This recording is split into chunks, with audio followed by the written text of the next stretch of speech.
पिछले कई दिनों से एक हमारे बहुत वरिष्ठ नेता हेमाराम जी और तमाम साथी एक मुद्दे को लेकर, जनता के मुद्दे को लेकर कई दिनों से इस कड़क ठंड में आंदोलन कर रहे हैं। और मुद्दा ये है कि प्रशासन और सरकार चलनी चाहिए जनहित के लिए। और हमें देखने को मिला कि जिस तरह सीमाओं को बदला जा रहा है और क्षेत्र विशेष, जिला विशेष, तहसील विशेष को राजनीतिक दृष्टिकोण से देखकर जो सीमाएं बदली जा रही हैं, वो ना तो जनप्रतिनिधियों से संवाद हुआ है, ना जनता से यहाँ मांग आई है, लेकिन दबाव और मुझे लगता है प्रक्रिया से हटकर जो कार्रवाई कर रहे हैं, हमें लगता है कि जनता से पूछकर, लोगों से सुनकर, जो जनप्रतिनिधि हैं, रिप्रेजेंटेटिव्स हैं, उनसे बात करके कार्रवाई करनी चाहिए। और हेमाराम जी ने जो मुद्दा लिया है, वो कह रहे हैं संवाद होना चाहिए, चर्चा होनी चाहिए और जो लोगों की आम राय बने वो हो। और पूरे प्रदेश में अगर एक मापदंड तय हो, उसके आधार पर कार्रवाई हो तो कोई आपत्ति नहीं होगी।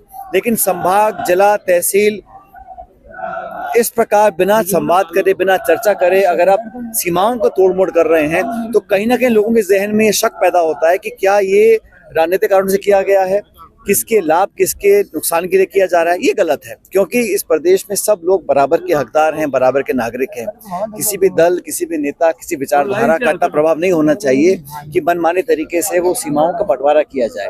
अगर कहीं कोई डिमांड आती है, पब्लिक की डिमांड होती है, या कोई ऐसा आयोग बैठता है, या सीमाओं का दोबारा विश्लेषण होता है, तो अलग बात है। लेकिन जिस प्रकार से किया गया है, मुझे लगता है कि वहाँ पे काफ़ी लोग इससे আহিत हैं। और हम सब लोग, हेमाराम जी हमारे बहुत पुराने वरिष्ठ साथी हैं, मैंने बहुत लंबे समय से काम किया है, और वो जब अपनी बात रखते हैं तो पूरे प्रदेश और देश में उसकी गूंज उठती है। आज हम सब लोग उनके समर्थन में, उनके साथ कंधे से कंधा मिलाकर पब्लिक की डिमांड को रखने जा रहे हैं। सर, अभी राम जी राम को लेकर भाजपा का कहना है कि बस कांग्रेस को विरोध करना है, इसलिए विरोध है।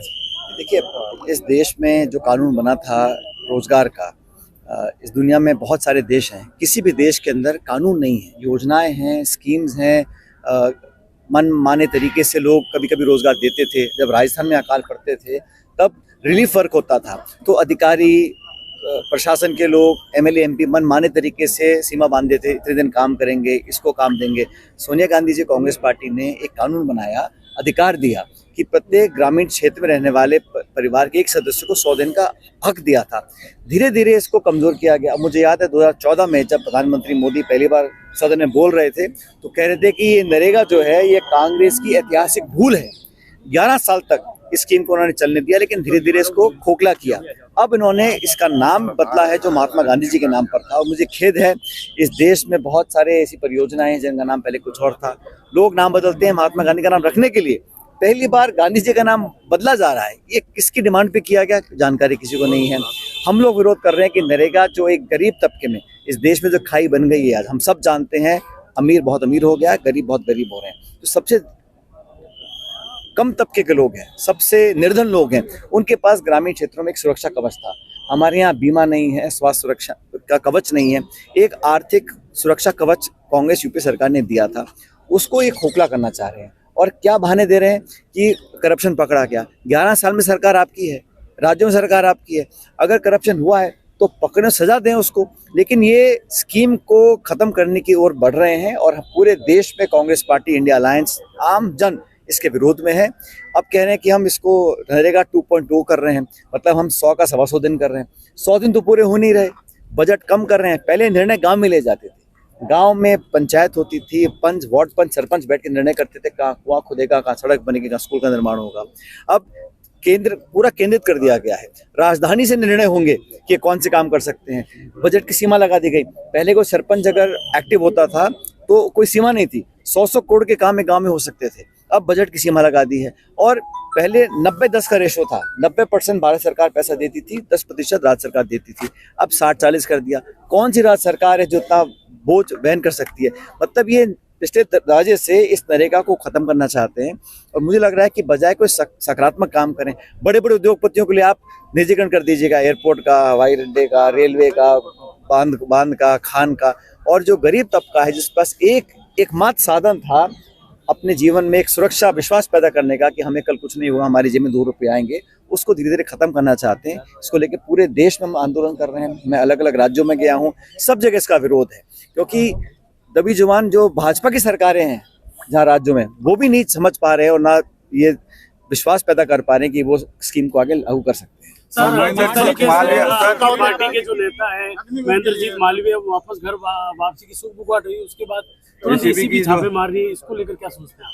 देखिए, मैं तो इतना कहना चाहता हूँ कि कांग्रेस एक बहुत पुरानी पार्टी है और कांग्रेस में जिन लोगों का विश्वास रहा उन्होंने हमेशा जनता का मन जीता है। बहुत से दल बने, भारतीय जनता पार्टी का निर्माण मेरे ख्याल 1984 में हुआ था, तो ऐतिहासिक पार्टी है। बहुत से लोग इस पार्टी में रहे और जो कांग्रेस पार्टी की विचारधारा से सहमत हैं और अगर कहीं कोई भूला भटका वापस आने की कोशिश भी करते हैं तो सबको केस बाय केस लेकर पार्टी निर्णय करेगी। ये निर्णय हमारी एक समिति है, उसके माध्यम से होगा। लेकिन ये बात सच है कि जो एजेंसीज हैं भारत सरकार की, वो कहीं ना कहीं पॉलिटिक्स के काम करती हैं। मैं आपको आंकड़ा देना चाहता हूँ, पिछले 11 सालों में जितने भी ईडी के केस हुए हैं, 96% केस भाजपा के विरोधी के खिलाफ हुए हैं और जितने भी केस रजिस्टर हुए हैं, मैं ख्याल 8 या 9,000 केस रजिस्टर हुए हैं, उसमें जो कन्विक्शन रेट है वो 1% है। कोर्ट हड़काता है ईडी को कि आप लोगों को तंग करने के लिए आप छापे मारते हो, चार्जशीट करते हो, जेल बंद करते हो, आप कन्विंस नहीं कर पाते, कन्विक्ट नहीं कर पाते। एजेंसीज का दुरुपयोग लगातार हो रहा है प्रदेश में भी और देश में भी, ये सब जग जाहिर हो चुका है। बंगाल सर शेखावत जी ने कहा है कि इस योजना को 11 बार नाम बदला गया और आखिर भगवान राम के नाम से कांग्रेस को इतनी दिक्कत क्यों है? आप जानते हो, आपने मेरे कई भाषण सुने होंगे, मैं तो जब बात शुरू करता हूँ खत्म करता हूँ, मुझसे ज्यादा राम राम सा कोई नहीं बोलता होगा।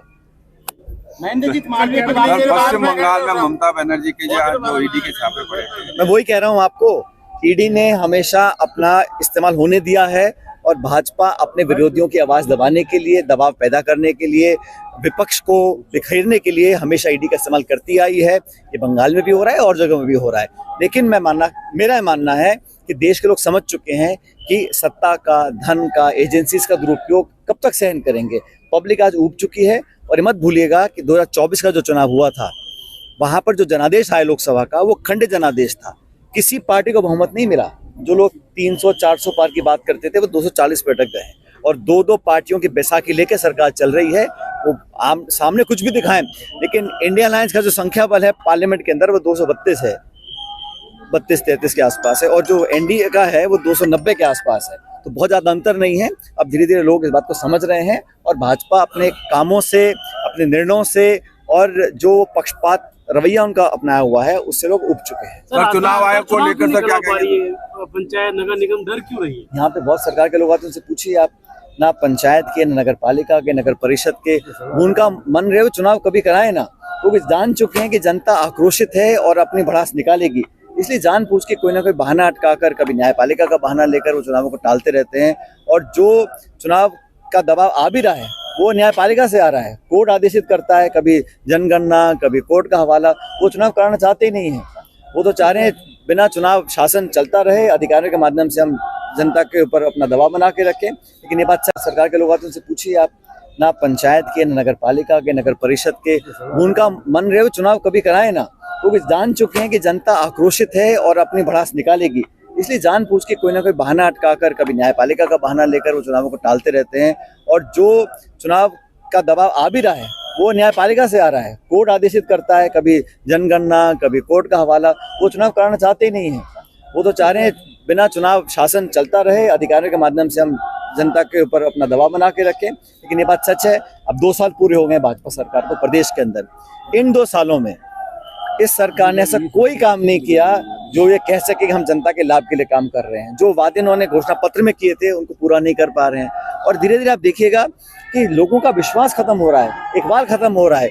लॉ एंड ऑर्डर है, मनमाने तरीके से काम कर रहे हैं। ग्रामीण क्षेत्र में कोई निर्माण का काम नहीं हो रहा है, बजट नहीं है, पैसा दिल नहीं पा रहे हैं। और सबसे बड़ी बात यह है कि ये राज चल किसका रहा है। इतने सारे सत्ता के केंद्र हो गए हैं यहाँ पर और रोज चर्चा रहती है कि सरकार में कब बदलाव होगा, मंत्रिमंडल का पुनर्गठन कब होगा। चलाने वाले लोग हैं वो सिर्फ दिल्ली की तरफ देखते हैं, वहां से कोई इशारा होता है तब यहाँ कार्रवाई होती है।